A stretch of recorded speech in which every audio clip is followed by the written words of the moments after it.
Asante, nashukuru Mungu kwa masaa ya jioni ambayo Mungu amekwisha kutupa. Tukijua kwamba Mungu amekuwa mwema, amekuwa mwaminifu. Napoenda kwanza kuletea neno hili jioni ya leo, nataka Mungu akutende mema, Mungu akuinue, Mungu akubariki kwa ajili ya wema wake na nguvu yake, na pia kwa ajili ya mapenzi yake. Tunaendeleza topic yetu ya Ijumaa iliyopita, na kichwa cha neno ni kuweza kuelewa majira ya Mungu. Watu wengi hawajapata kuelewa majira ya Mungu, na wakati mtu hujapoelewa majira ya Mungu, baraka zitapita, mafanikio yatapita, kwa sababu hujapata kuelewa majira yake Mwenyezi Mungu. Kwa hivyo naomba mahali ulipoamini tuombe na Mungu aweze kutupa kibali napoenda kuletea neno ili jioni ya leo. Na kushukuru Baba wetu Muumba mbingu na nchi, kwa sababu wewe ni mwema na hakika wewe ni mwaminifu, ambaye Mungu wetu Yesu Kristo umenipa kibali jioni ya leo kunena na msikilizaji na mtazamaji ambaye amekuwa akifuatilia neno hili kila siku ya Jumatano, na hapo mleta mikononi mwako upate kumwinua, kumbariki kwa mapenzi Yesu Kristo ninaomba hata kuamini. Amen. Najua ya kwamba Jumaa iliyopita tuliongelea kitabu cha Mwanzo 18, na tukaweza kuongelea zaidi mambo yake Ibrahimu na Sara mkewe, na tukayanena kwa upana hicho kitabu cha Mwanzo 18:2, 3 na hata 4. Tukaweza kuona kwamba Ibrahimu alielewa majira ya kubarikiwa, alielewa majira ya kuinuliwa, alielewa majira ya mafanikio. Ile nawe leo pia jioni ya leo nataka upate kufahamu majira ya kubarikiwa, majira ya kuinuliwa, majira ya mafanikio.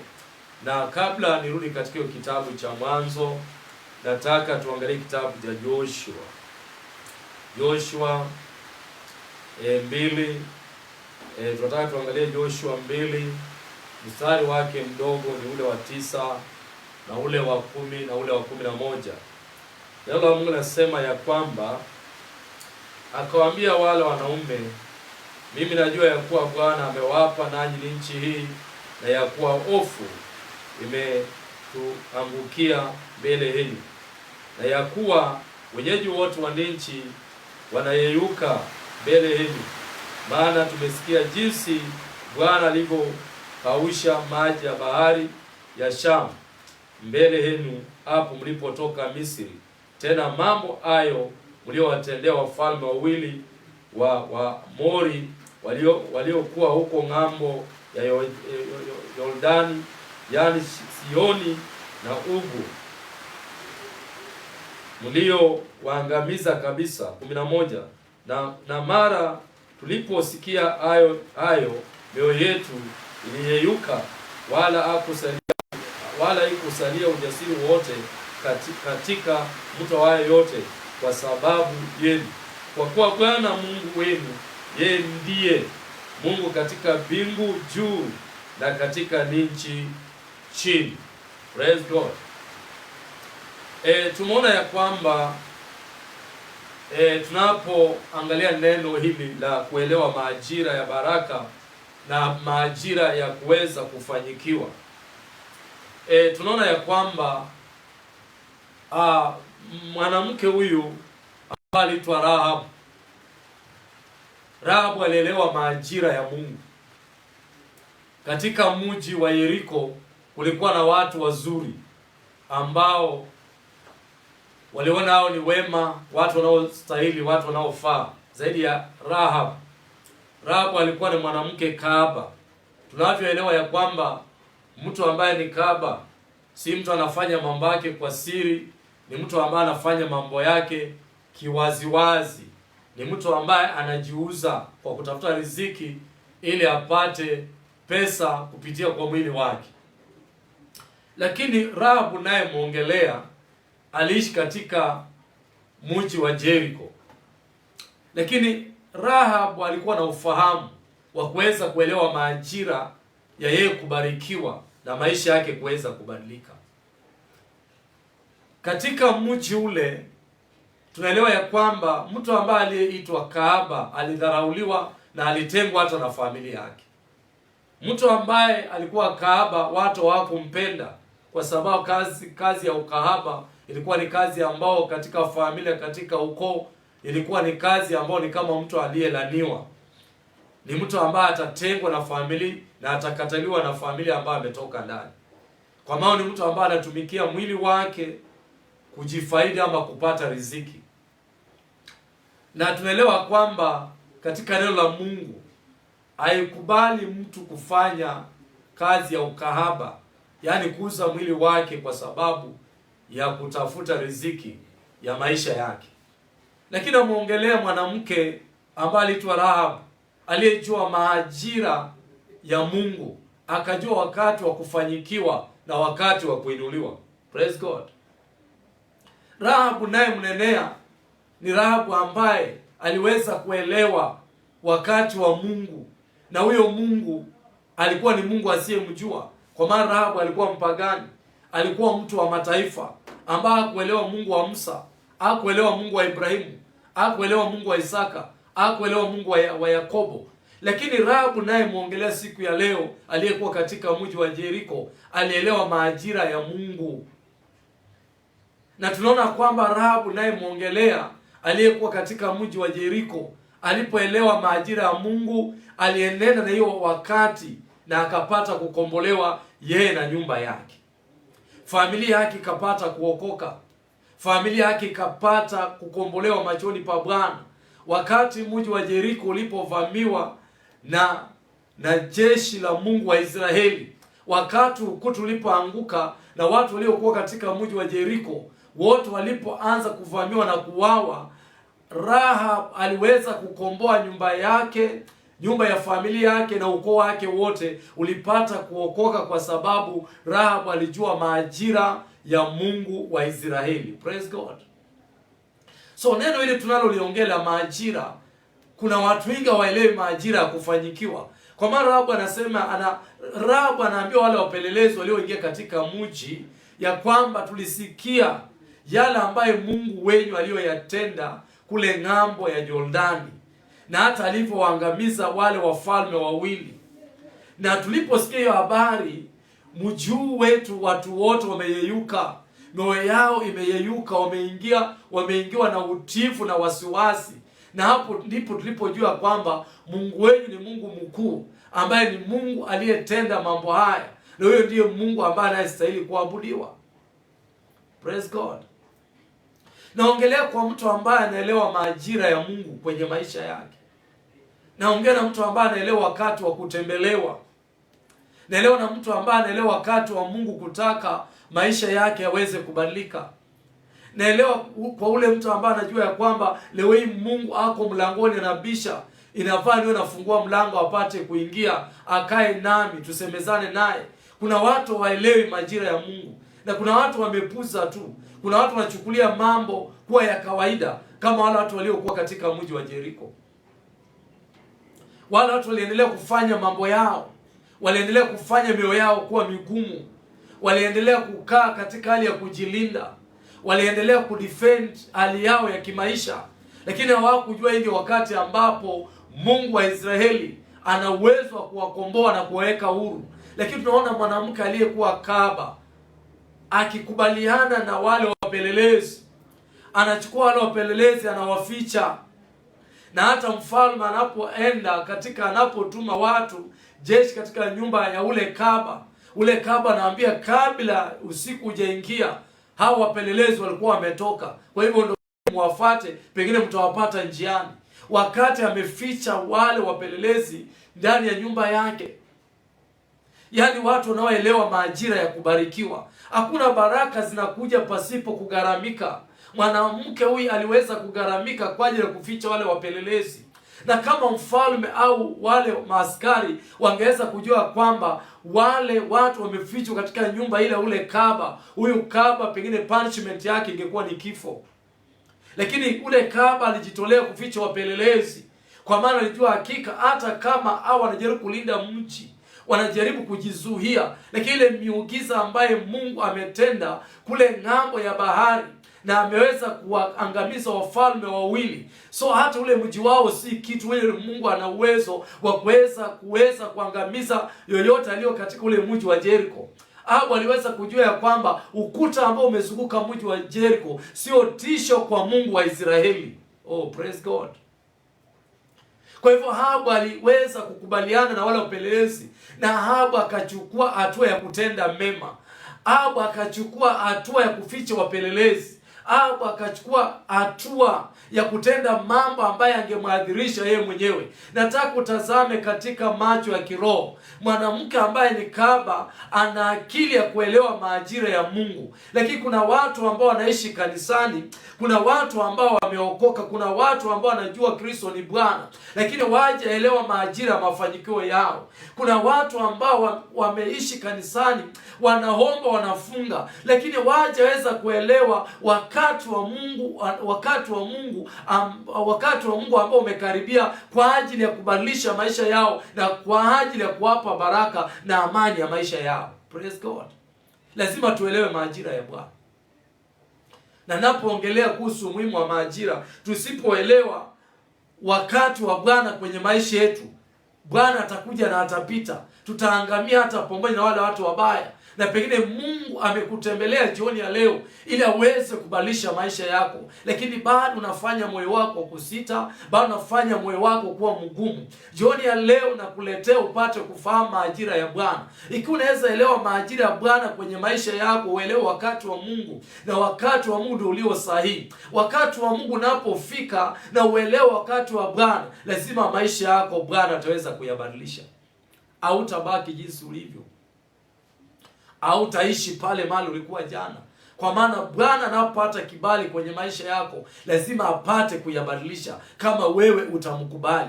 Haijalishi wewe ni mtu wa aina gani, haijalishi wewe ni mlevi, haijalishi yale mambo unayatenda, haijalishi wewe ni msherati, haijalishi wewe ni kaba, haijalishi wewe ni mchawi, haijalishi wewe ni mzinzi, lakini unapoelewa majira ya Bwana na wewe mwenyewe ukubali kumpa moyo wako Yesu Kristo na ujitolee kuweza kusongea karibu na Bwana. Mungu wetu, Mungu wa upendo, kila anachoangalia ndani mwako ni ile jambo nalotenda jambo njema. Ahabu alifanya jambo ambao watu wazuri walikuwa katika mji wa Jericho. Kulikuwa na wasomi, kulikuwa na maprofesa, kulikuwa na malecturer, walikuwa katika mji wa Jericho, lakini hawakuelewa majira ya Mungu wa Israeli. Lakini huyu mtu ambaye aliyedharauliwa kwenye maisha yake, watu walikuwa wamemtenga, walikuwa wanatumikia mwili wake kupata riziki. Huyu mtu alielewa majira ya Mungu wa Israeli, alipata ufahamu yale Mungu alitenda katika bahari ya Shamu.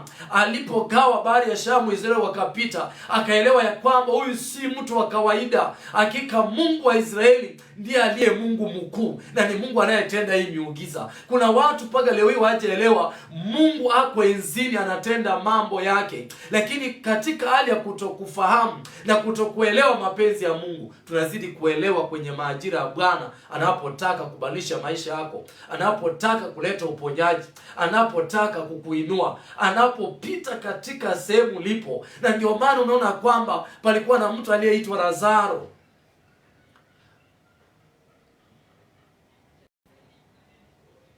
Dada zake walielewa majira ya baraka zake, walielewa. Na majira ilipofika, hakuna kitu ambacho kingezuia Lazaro akose kutoka kaburini. Na ndio maana Yesu anapofika sehemu ya maombolezo, wanamwambia Yesu Kristo, ungelikuwa hapa ndugu yetu angekufa. Kwa maana unajua ya kwamba majira Yesu Kristo ikiwa anaweza fika, ana uwezo wa kusema neno lote na maisha ya Lazaro iweze kubadilika. Praise God. Kuna mtu ambaye aliitwa Bethemayo, alikaa kwenye njia, barabara ambayo inapitisha watu wengi, lakini alikuwa amesikia habari zake Yesu Kristo. Na aliposikia habari zake Yesu Kristo, pale alikuwa amekaa, alikuwa ni kipofu mwenye kuombaomba njiani. Katika hali yake ya kuombaomba fedha na kutafuta msaada wa watu, neno la Mungu linasema akasikia kuna watu wanatembea na msafara ule huko wa kawaida. Ulikuwa msafara kama msafara wa mfalme anayepita. Ulikuwa ni umati mkubwa unaopita. Bethemayo akaelewa haya ni majira ya maisha yake kuweza kubadilika. Usipoelewa majira ambayo Yesu inafaa apite kwenye enzi ya maisha yako, utabaki jinsi ulivyo, na siku zitapita usipoelewa majira ya kubarikiwa na kuinuliwa. Tunaona Bethemayo ambaye alikuwa kipofu, hakuhitaji msaada wa mtu. Kila alichouliza ni kitu gani kinachoendelea, akaambiwa kwamba ni Yesu Kristo wa Nazareti ndiye anayepita, na alikuwa amepata habari zake Yesu Kristo. Neno Bwana linasema Bethemayo alielewa hili majira ya maisha yake kubadilika. Alisimama kwa miguu yake. Mara ya kwanza aliposimama, akapata sauti ya kumita Yesu Kristo. Wale waliokuwa na Yesu Kristo walimsukuma, wakaanguka chini. Maana yake si watu wote walio ndani ya ibada, si watu wote ambao ni wa Kristo wanayofurahia mafanikio ya watu wengine. Usione wale unaokaa nao, unaotembea nao wanafurahia uinuliwe, wanafurahia ile ukawaida ambao wamezoea kwenye maisha yako, wana matamanio uweze kubadilika. Wale watu walikuwa wanafuata Yesu Kristo, walimsukuma Bethemayo akaanguka chini. Akaamka mara ya pili, wakamsukuma chini. Kwa mara ya tatu akaona sasa hii ni majira yangu ya kuinuliwa kutoka ndani ya ulemavu. Yesu kama amepita haya maeneo, lazima nami nipate baraka za uponyaji, kwa maana alielewa ya kwamba Yesu Kristo ana uwezo wa kubadilisha maisha yake. Neno la Mungu linasema, na akawa sauti na akasema, Yesu Kristo, unirehemu. Msafara ukasimama na njia ikapatikana katikati, na Yesu akamwambia, mleteni hapa. Walipompeleka kwa Yesu, Yesu akamuuliza, unataka nini? Akasema, nataka kuona. Praise God. Je, unaelewa majira ya kubarikiwa? Unaelewa majira yako ya kuinuliwa? Unaelewa majira yako ya mafanikio? Kwa maana pengine Yesu anapita sehemu ya maisha yako, lakini unapuza tu. Yesu anapita kwenye maisha yako, lakini unapuza tu, kwa sababu uelewi majira ya mafanikio yako. Na ndipo tunapoangalia tunaona ya kwamba wakati Ibrahimu alielewa hili majira, hakuona miaka 99 ambayo aliishi pasipo kupata mtoto. Alielewa hii ndio majira yangu, kwa maana Bwana anapita sehemu ya maisha yangu. Neno la Mungu ambalo tulisoma katika kitabu cha Mwanzo 18, tuliona kwamba Ibrahimu akiwa katika hema yake ameketi, ametulia masaa ya mchana. Alipotazama akainua macho, akaona kuna watu watatu wanapita ile sehemu. Biblia yangu inasema Abrahamu hakukaa ndani ya hema, hakukaa ndani ya boma lake. Alitoka nje na akaenda akawakutania wale watu, na akaomba fadhili machoni mwao, na akawaomba ikiwa anaweza pata fadhili zao awakaribishe nyumbani mwake. Na akaandaa maji wakanawa miguu, na akaandaa kitoweo, akatafuta ndama aliye mwembamba akachinja, akawapo wakala wakashiba. Nataka niseme, usipojua majira ya mafanikio yako na uweze kutenda jambo lililo njema litakalokamilika machoni pa Bwana, baraka zitapita mlangoni, zitaenda kwa watu wengine. Praise God. Na hivi ndio ilivyo leo hata katika kanisa la Bwana. Kuna watu wako ndani ya kanisa wainuliwi, lakini wengine wanapoinuliwa wanakerwa na baraka za watu wengine, wananongonezana juu ya baraka za watu wengine, kwa sababu kuna watu wanaweza kuwa katika hema ya Bwana hawaelewi majira ya kubarikiwa, hawaelewi majira ya kuinuliwa. Wanapoona wengine wanachukua nafasi ya baraka, wananongonezana, wanaanza kuingiwa na roho ya uwivu, kwa sababu kuna wale watu wanaelewa majira ya baraka na wanagaramika kwa kutenda jambo la kumpendeza Bwana.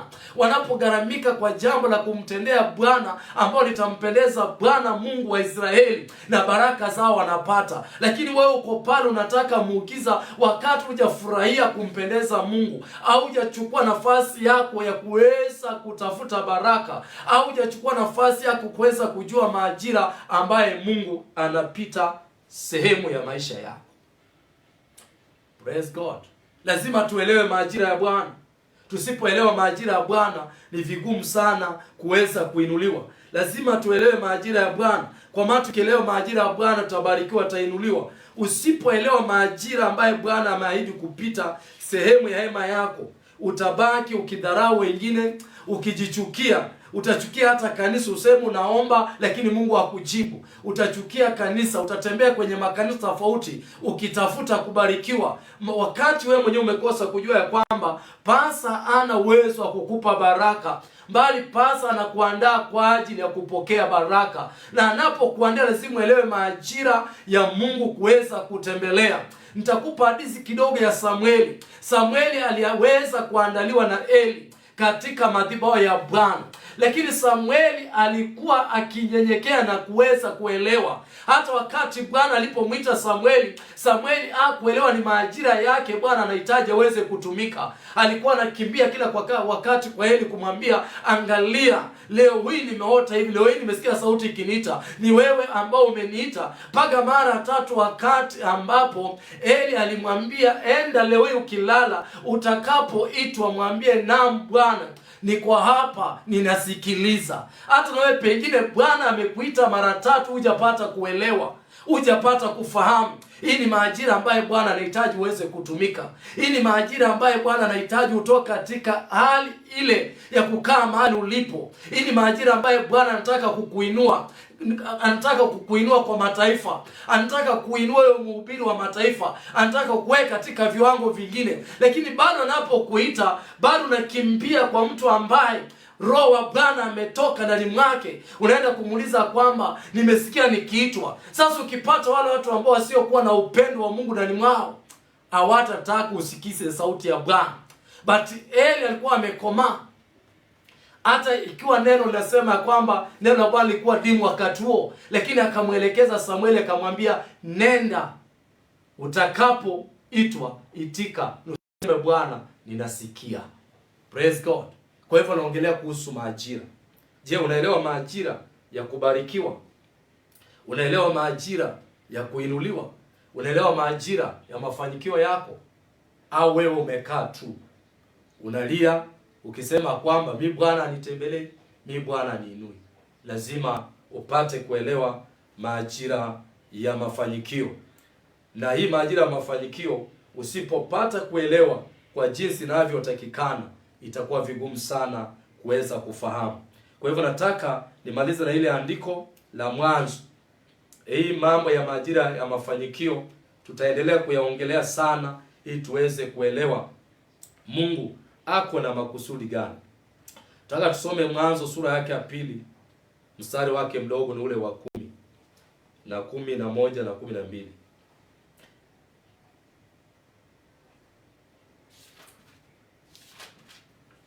Nitasoma katika uwezo wa Bwana. Akamwambia, hakika nitakurudia wakati mwakani, na tazama Sara mkeo atapata mwana wa kiume. Sara akasikia mlangoni pa hema ile ya kuwapo nyuma yake. Basi Ibrahimu na Sara walikuwa wazee na umri wao mkubwa, na Sara alikuwa amekomaa katika desturi ya wanawake. Kwa hiyo Sara akacheka moyoni mwake akisema, niwapo mkongwe nitapata furaha, na bwana wangu ni mzee. Nataka niseme hivi, majira ya Bwana, Bwana hataangalia miaka yako, hataangalia muda uliopoteza, hataangalia miaka uliyopoteza. Wakati wa Bwana unapofika, lazima akupe furaha ambayo ameandaa kwa ajili yako. Kwa hivyo nasema Mungu akutende mema na Mungu akubariki. Topic ya majira taendeleza Jumaa ijayo. Wherever you are, endelea kutufuatilia. Mungu